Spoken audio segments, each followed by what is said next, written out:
Në një botë që bërtet për vëmendje, ku rrjetet sociale janë kthyer në arena të lavdisë momentale dhe ku fjala shpesh zë vendin e veprës, qetësia duket si një veçori e harruar. Megjithatë, është pikërisht në këtë qetësi që fshihet forca e vërtetë. Sepse ai që është me të vërtetë i fortë, nuk ka nevojë të bërtas për t'u dëgjuar. Nuk ka nevojë të demonstrojë me zhurmë për të provuar veten. Ai vepron. Në heshtje. Me maturi. Me besim të palëkundur në vetvete, qetësia si shprehje e vetkontrollit, qetësia nuk është thjesht mungesë e zërit apo e lëvizjes. Është një gjendje mendore. Një qasje ndaj jetës. Të veprosh në qetësi do të thotë të mos veprosh nga frika apo impulsi. Do të thotë të zgjedhësh të mos reagosh për çdo provokim, por të përgjigjesh me maturi dhe dinitet. Vetkontrolli është një nga shenjat më të dukshme të forcës së brendshme. Kush është i fortë brenda vetes, nuk ka nevojë të reagojë ndaj çdo fyrjeje, nuk ka nevojë të përgjigjet ndaj çdo sfide, sepse ai e di kush është.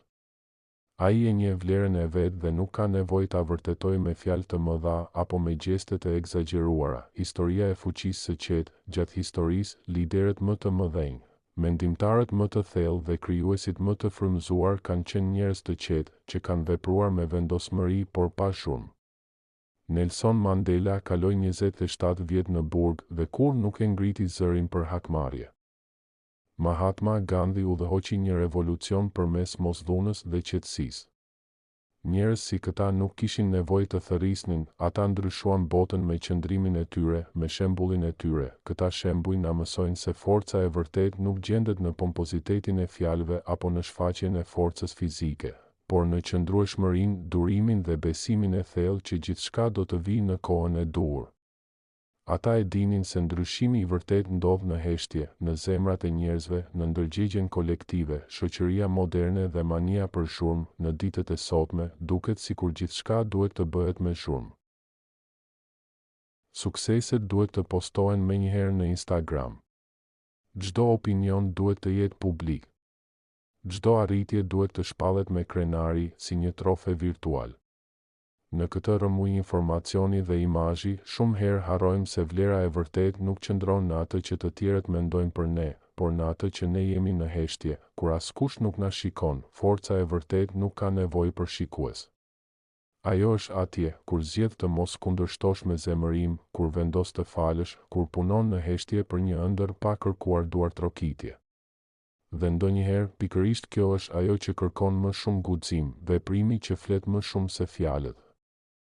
Shpesh themi se veprat flasin më shumë se fjalët. Kjo është një e vërtetë e thjeshtë, por e thellë. Mund të premtojmë shumë, të flasim pafund për planet dhe vizionet tona, por në fund, ajo që do të mbetet është ajo që kemi bërë. Dhe vepra, kur është autentike, nuk ka nevojë për reklam. Një njeri që punon me përkushtim çdo ditë, që ndërton një jetë me ndershmëri dhe përkushtim, është shumë më i fortë se sa ai që flet për sukses pa e prekur kurrë me dorë. Sepse të bësh në heshtje kërkon besim të thellë te vetja. Kërkon durim. Kërkon që ti rezistosh tundimit për të treguar çdo hap, çdo arritje, vetëm për të marrë aprovimin e përkohshëm të tjerëve. Forca që ndikon pa dominim, njerëzit që janë të vërtetë, që kanë stabilitet të brendshëm dhe një ndjenjë të fortë të qëllimit, nuk kanë nevojë të dominojnë për të ndikuar. Ata ndikojnë me praninë e tyre, me mënyrën se si flasin, si dëgjojnë, si reagojnë. Qetësia e tyre është magnetike. Ajo fton respekt, jo nga frika, por nga admirimi. Në çdo ambient, qoftë në familje, punë apo shoqëri, ekzistojnë individë që nuk bëjnë zhurmë, por ndikojnë thellësisht. Ata janë ata që dëgjojnë kur të tjerët flasin, që ndërhyjnë vetëm kur është e nevojshme, që japin mendime me maturi dhe pa imponim. Fuqia e tyre qëndron në faktin që ata nuk kanë nevojë të jenë gjithmonë në qendër. Dhe pikërisht sepse nuk e kërkojnë këtë, ata e fitojnë natyrshëm respektin e të tjerëve. Kur qetësia është akti më i fortë, të qëndrosh i qetë përballë padrejtësisë nuk do të thotë të jesh i dobët. Ndonjëherë është një akt rebelimi. Të mos përgjigjesh ndaj thyrjes, të mos biesh në kurthin e provokimit, të mos e lësh zërin të dominojë zemrën. Këto janë akte të guximit të vërtetë. sepse është shumë më e lehtë të bërtasësh se sa të heshtësh. Është më e lehtë të reagosh se sa të reflektosh. Në botën ku gjithçka matet me sa shumë bërtet, është revolucionar të zgjedhësh të veprosh në qetësi, si të kultivosh forcën e qetë. Kultivimi i kësaj force të brendshme nuk ndodh brenda natës. Kërkon vetëdije, praktikë dhe dëshirë për të rritur veten. Ja disa mënyra konkrete për ta zhvilluar: 1. Reflektim i përditshëm. Gjej çdo ditë pak kohë për të reflektuar në heshtje mbi veprimet, mendimet dhe emocionet e tua. 2. Vetëdijsim emocional. Mëso të njohësh emocionet e tua pa i lënë ato të kontrollojnë. 3. Vendosmëria pa agresivitet. Mëso të thuash jo me qetësi, pa nevojën për justifikime të tepërta apo faj. 4. Praktika e durimit. Kur ndihesh i nxehur, merr frym thellë. Jepi vetes hapësirë para se të reagosh. 5. Punë pa zhurmë. Lejo që puna jote të flasë për ty. Bëj më shumë se sa që thua. Të tjerët do ta vënë re në kohën e vet. Përfundim. Zhurma kalon, qetësia qëndron. Në një botë gjithnjë e më të zhurmshme, qetësia është një superfuqi. Jo ajo që vjen nga mospërfshirja apo nga pasiviteti, por ajo që vjen nga vetëdia, nga maturia dhe nga forca e brendshme. Vepro në qetësi, sepse bota ka mjaftueshëm fjalë. Ajo ka nevojë për shembuj. Dhe ti mund të jesh një prej tyre, sepse në fund të ditës, forca e vërtet nuk ka nevojë për zhurmë. Ajo thjesht është e qëndrueshme, e palëkundur, e qetë. Pse disiplina stoike? Në një botë ku kaos, shpërqendrim dhe stres sundojnë mendjen e njeriut modern, një filozofi e lash rikthehet si armë shpëtimi. Stoicizmi, filozofia e vetëpërmbajtjes, qetësisë mendore dhe jetës me virtyt, është më aktual se kur më parë. Dhe nëse ke nevojë për ndryshim, ndoshta është koha të provosh diçka ndryshe. 30 ditë disiplinë stoike nuk është një sfidë fizike. Nuk ka të bëjë me dieta apo fitness. Kjo është një transformim i mendjes. Një rindërtim i karakterit. Një udhëtim brenda vetes. Çfarë është stoicizmi? Stoikët si Seneca, Epikteti dhe Marcus Aurelius nuk ishin filozofë të largët nga realiteti. Ishin njerëz në pushtet, të përballur me luftëra, vdekje, humbje dhe padrejtësi. Dhe megjithatë, ata qëndruan të qetë, të përqendruar dhe të moralshëm. Në thelb, stoicizmi mëson se ne nuk kontrollojmë asgjë përveç vetes son. Vlerat më të mëdha janë virtyti, durimi dhe drejtësia. Suksesi i vërtet nuk matet me pasuri, por me karakter. Çdo sfidë është një mundësi për rritje. Dita 1 deri në të 5. Fillimi i qetësisë. Dita 1. Zgjohu pa ankesë, mos e nis ditën me stres. Zgjohu me qetësi dhe shkruaj, çfarë vërtet varet nga unë sot.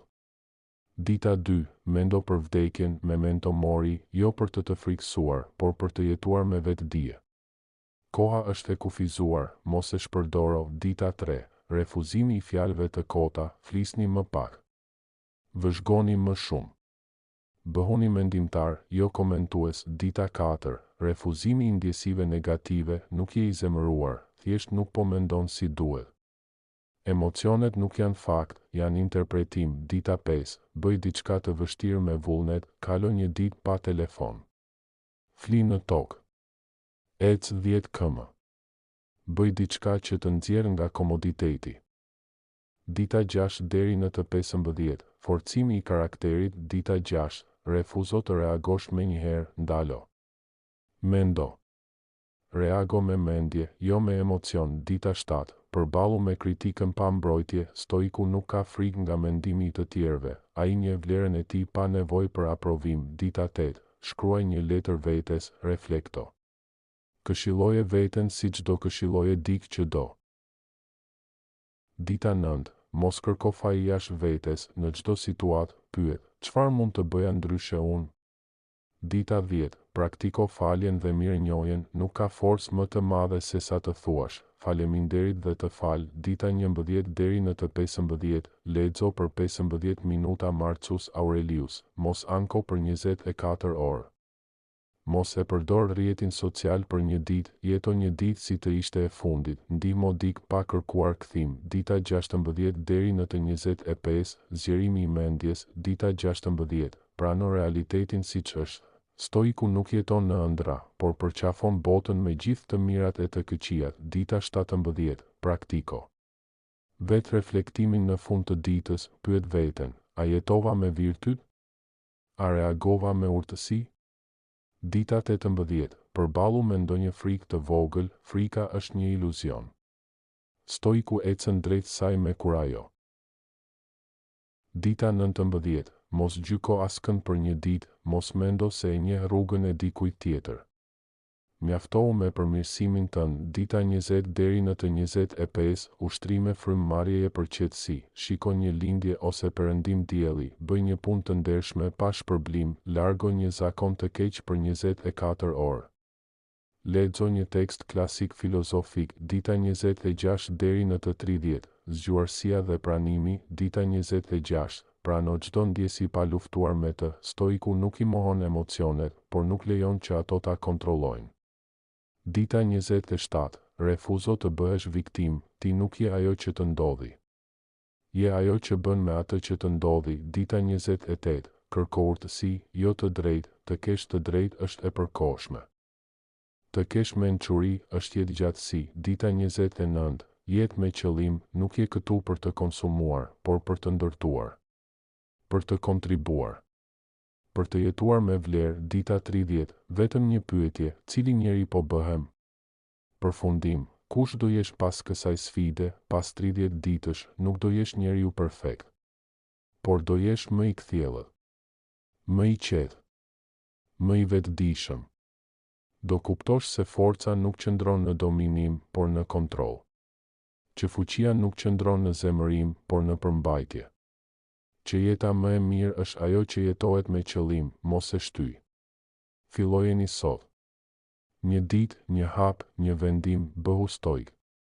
Jetëso virtytin. Ndrysho jetën.